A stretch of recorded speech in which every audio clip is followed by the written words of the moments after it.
तो फाइनली जिसका था इंतजार वो अब हो चुका है। एंड यहाँ पे मैं डीमन स्लेयर की मूवी के बारे में बात नहीं कर रहा हूँ, मैं बात कर रहा हूँ यहाँ पे कागुराबाची के एनिमे के बारे में, जिसका एक्चुअल अपडेट हमारे पास निकल कर आ चुका है, जो आज हम लोग इसके बारे में तो बात करेंगे ही। साथ ही में डीमन स्लेयर और भी बहुत सारी एनिमे एंड मांगा न्यूज है, जो अगर आप लोग मिस नहीं करना चाहते हो तो आप लोग अभी से जाके इस वीडियो को लाइक कर दो। एंड चैनल को सब्सक्राइब नहीं किया तो सब्सक्राइब भी कर देना, क्योंकि फ्यूचर में और भी ऐसी अपडेट्स आने वाले हैं और अब फ्यूचर के बारे में बाद में बात करेंगे। बट यहाँ पे स्टार्ट करें अपनी सबसे पहली न्यूज के बारे में।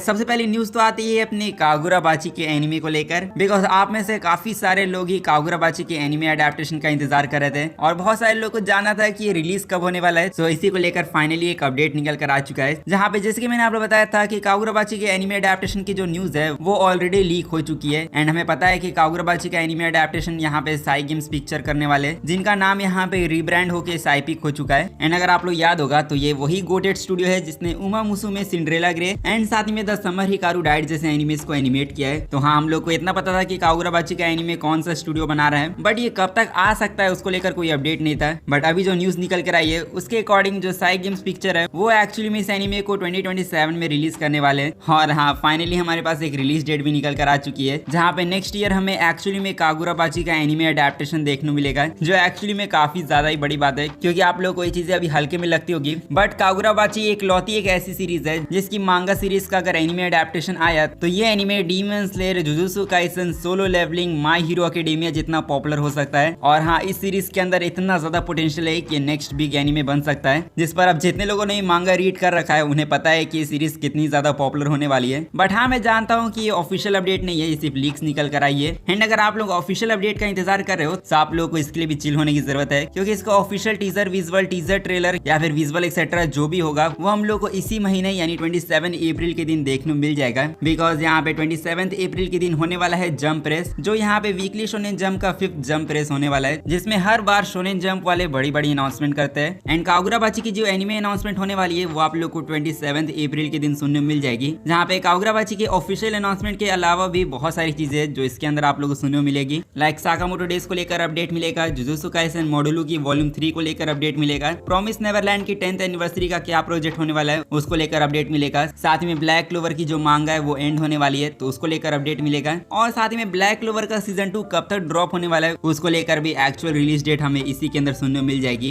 एंड लास्ट अपना कागुराबाची, उसकी भी ऑफिशियल एनिमे अनाउंसमेंट हमें सुनने मिलेगी, जिसपे अगर आप लोग अब जंप रेस की न्यूज को मिस नहीं करना चाहते हो तो आप लोग को चैनल को सब्सक्राइब करके रख लेना चाहिए, क्योंकि मैं इसी चैनल के ऊपर ये सारे न्यूज को कवर करूंगा। अब हालांकि जैसे कि मैंने मेंशन किया कि ब्लैक क्लोवर की सीरीज एंड होने वाली है, तो सच कहूं तो सिर्फ ब्लैक क्लोवर की सीरीज ही नहीं है जो एंड होगी, यहाँ पे एक्चुअली में बहुत सारी सीरीज है जो एंड होने वाली है। लाइक ब्लैक क्लोवर के अलावा blue box, Sakamoto days, summer Hikaru died, the dangers in my heart and Kaoru Hana wa Rin to Saku, ये सारी मांगा सीरीज की जो मैंने आप लोग नाम बताए वो इस साल और अगले साल तक एंड होने वाली है। तो हाँ, अपकमिंग ईयर्स में ये सारी मांगास एंड होंगी, जिस पर आप लोग अपनी फेवरेट सीरीज को बस गुड बाय बोलने के लिए रेडी रहना है। अब हालांकि एंडिंग से मुझे याद है तो यहाँ पे सिर्फ मांगा ही एंड नहीं हो रही है, यहाँ पे एक पॉपुलर एनिमे के बारे में बात करें जो एंड होने वाला है। लाइक डेटा लिव के अगर आप लोग फैन हो तो डेटा लिव सीरीज का फाइनल एनिमे अनाउंस हो चुका है, जिसका नाम है date a live F last date, और ये एनिमे सीरीज के फॉर्मेट में होगा या फिर मूवी फॉर्मेट में उसको लेकर कोई अपडेट नहीं है। बट हाँ, ये फाइनल एनिमे होने वाला है इस सीरीज का, जो इसके बाद आप लोगों को इस सीरीज को भी अब गुड बाय बोलना पड़ेगा। बट अब इसके बाद हम लोग बढ़े अपने नेक्स्ट अपडेट के ऊपर, जो आता है अपनी हाईक्यू की सीरीज को लेकर, जो होप करता हूँ कि आप लोग इस सीरीज के बारे में भूले नहीं होंगे, बिकॉज भले इसकी मांगा एंड हो चुकी हो लेकिन इसका एनिमे अभी भी कंटिन्यू चल रहा है। एंड इसके एनिमे या फिर मांगा को लेकर जो हमें न्यू अपडेट होगा वो हमें 14 अप्रैल के दिन सुनने को मिल सकता है, क्योंकि उस दिन हाईक्यू रिसेप्शन होने वाला है, जिसके अंदर हमें हाईक्यू रिलेटेड कुछ न्यू इन्फो सुनने को मिलेगी। सो अगर आप लोग इस न्यूज को मिस नहीं करना चाहते हो तो आप लोग चैनल के साथ बने रहो। एंड फिर उसके बाद नेक्स्ट अपडेट के ऊपर बढ़े, सो वो आता है अपने विट स्टूडियो को लेकर। लाइक जैसे कि हम लोग पता होगा कि विट स्टूडियो कितना कमाल का एनिमेशन स्टूडियो है, जिसने attack on Titan, Vinland saga, ranking of Kings and आने वाले टाइम में तो ये लोग वन पीस रीमेक को भी एनिमेट कर रहे हैं। सो इतना कमाल का स्टूडियो है, बट अभी हाल फिलहाल में इनके साथ एक ऐसा इंसिडेंट हुआ है जिसकी वजह से इनकी पब्लिक इमेज खराब हो गई है। बिकॉज अगर आप लोग को आइडिया नहीं है तो इनका भी एक न्यू एनिमे इस सीजन में रिलीज हुआ है, जिसका नाम है असेंडेंस ऑफ बुक वॉर्म। सो इस एनिमे का जो सीजन 4 अभी रिलीज हुआ है, सो इसके फर्स्ट एपिसोड के अंदर जो ओपनिंग सॉन्ग को दिखाया गया तो उसमें फैंस ने कुछ चीजों को नोटिस किया। लाइक इस एनिमे की ओपनिंग सॉन्ग के अंदर विट स्टूडियो वालों ने एआई का यूज किया, जिसमें कुछ विजुअल एक्चुअली में एआई जनरेटेड लग रहे थे। एंड इसी को लेकर जब फैंस ने पॉइंट आउट किया कि यहाँ पे एआई का यूज हुआ है, तो इसी को लेकर विट स्टूडियो को काफी भारी लेवल पे बैकलैश मिला। एंड विट स्टूडियो ने फाइनली इस चीज को लेकर अपना रिस्पॉन्स भी दे दिया है, जहाँ पे ये जो एआई यूज किया गया है उसको यहाँ पे स्टूडियो विट ने कंफर्म किया है कि ऐसा हुआ था उनके साथ। एंड जिसने भी ऐसा किया था उसके साथ यहाँ पे एक्शन एक्शन लिया जाएगा। बट इसके अलावा विट स्टूडियो ने ये भी कहा है कि वो एआई वगैरह का यूज नहीं करते अपने प्रोडक्शन में, एंड फैंस या फिर ओरिजिनल ऑथर जिसको भी यहाँ पे बुरा लगा हो उनको यहाँ पे ये दिल से सॉरी बोलते हैं। ऐसा इनका पूरा स्टेटमेंट निकल कर आया है। एंड इसलिए अपनी गलती सुधारने के लिए जो इस एनिमे का एपिसोड 2 ड्रॉप हुआ है, तो उसके ओपनिंग के अंदर इन लोगों ने एआई पैनल्स को हटा दिया है, जो आई गेस यहाँ पे सुनकर अच्छा लगा है। एंड होप करता हूँ कि जो वन पीस रीमेक आने वाला है उसके अंदर विट स्टूडियो वाले एआई का यूज ना करे। अब हालांकि विट स्टूडियो के बारे में हम लोगों ने काफी ज्यादा ही बातें कर ली है। सो अब हम लोग बात करें अपने दूसरे गोटेड स्टूडियो के बारे में। लाइक हम लोग बात करें अपने मापा के बारे में, जिन्होंने एक काफी कमाल का एनिमेशन ड्रॉप किया है। एंड ये कोई एनिमे वगैरह तो नहीं है, बट अगर आप लोग होंकाई स्टार रेल गेम के फैन हो और अगर आप लोगों ने इस गेम को खेल रखा है, so basically Honkai Star Rail X Mappa animation का एक कॉन्सेप्ट ट्रेलर ड्रॉप हुआ है, जहाँ पे इस गेम का एक एनिमेशन मापा वालों ने ड्रॉप किया है। जो अगर आप लोगों ने चेकआउट नहीं किया है तो जाके चेकआउट करो, क्योंकि ये स्टूडियो मापा का one of the best animation हो सकता है जो मैंने अभी तक देखा, क्योंकि इसकी एनिमेशन क्लीन है, डिटेल्ड है, एंड हो सकता है कि मापा का अभी तक का ब्यूटीफुल एनिमेशन हो जो मैंने अपनी आंखों से देखा है। अब हालांकि होंकाई स्टार रेल पर तो सिर्फ मापा वालों ने कॉन्सेप्ट ट्रेलर ही ड्रॉप किया है, बट ऐसा हो सकता है कि फ्यूचर में आप लोगों को इस गेम का एनिमे अडेप्टेशन भी मापा वालों की तरफ से देखने मिल जाए, क्योंकि इससे पहले जो अपना यूफोटेबल था उन्होंने भी जब गेंशिन इम्पैक्ट के एनिमे को अनाउंस नहीं किया था, तब उससे पहले उन्होंने भी गेंशिन इम्पैक्ट का कॉन्सेप्ट ट्रेलर ड्रॉप किया था। और अब यही सेम चीज हमें होंकाई Star rail and x Mappa animation के साथ देखने मिली, जिसका यहाँ पे कॉन्सेप्ट ट्रेलर तो ड्रॉप कर दिया गया है। एंड हो सकता है कि आने वाले टाइम में स्टूडियो मापा इसका एनिमे अडेप्टेशन भी अनाउंस कर दे, जो देखो होने के लिए तो हो सकता है। बट हाँ, मैं यही होप करूंगा कि इस गेम का जो एनिमे अडेप्टेशन हो उसको रिलीज करने में स्टूडियो मापा वाले यूफोटेबल जैसा टाइम ना ले। अब हालांकि ये सारी चीजें कंफर्म नहीं है, इसलिए आप लोग इन सब चीजों को कंफर्म लेकर मत चलना। बट आप लोग स्टूडियो मापा की तरफ से इसका एनिमे देखना चाहोगे या नहीं, वो आप लोग कमेंट में जाकर जरूर बता सकते हो। अब हालांकि यहाँ पे हम लोगों ने यूफोटेबल को मेंशन कर ही दिया है, तो अब इस वीडियो के लास्ट अपडेट के बारे में बात करें जो आता है यूफोटेबल को ही लेकर। एंड हाँ, अपने यूफोटेबल के बारे में बात कर लेना चाहिए, बिकॉज ये लोग गेंशिन इम्पैक्ट का तो एनिमे अभी ड्रॉप नहीं करेंगे, बट इनकी जो डीमन स्लेयर की मूवी है उसको लेकर तो ये लोग जरूरी बात करेंगे। लाइक अभी हमारे पास न्यूज निकल कर आई है कि demon slayer infinity castle movie का जो पार्ट 1 है उसका थिएट्रिकल रन ऑफिशियली तौर पे जापान के अंदर एंड हो चुका है, जहाँ पे जापान में ये मूवी 9 महीनों तक लगी रही थी। एंड 9 महीनों बाद जाकर इस ब्लॉकबस्टर मूवी को जापान के थिएटर से हटा दिया गया है। एंड देखा जाए तो ये जापान की हिस्ट्री की हाईएस्ट ग्रोसिंग मूवी है, जिसने यहाँ पे जापान की दूसरी मूवी के कंपैरिजन में सबसे ज्यादा पैसे कमाए। एंड जापान को छोड़ के वर्ल्ड वाइड बात करें तो पूरी दुनिया के अंदर इस मूवी ने अभी तक 800 मिलियन का कलेक्शन कर लिया है, जो इसको highest grossing anime movie of all time तो बनाता ही है।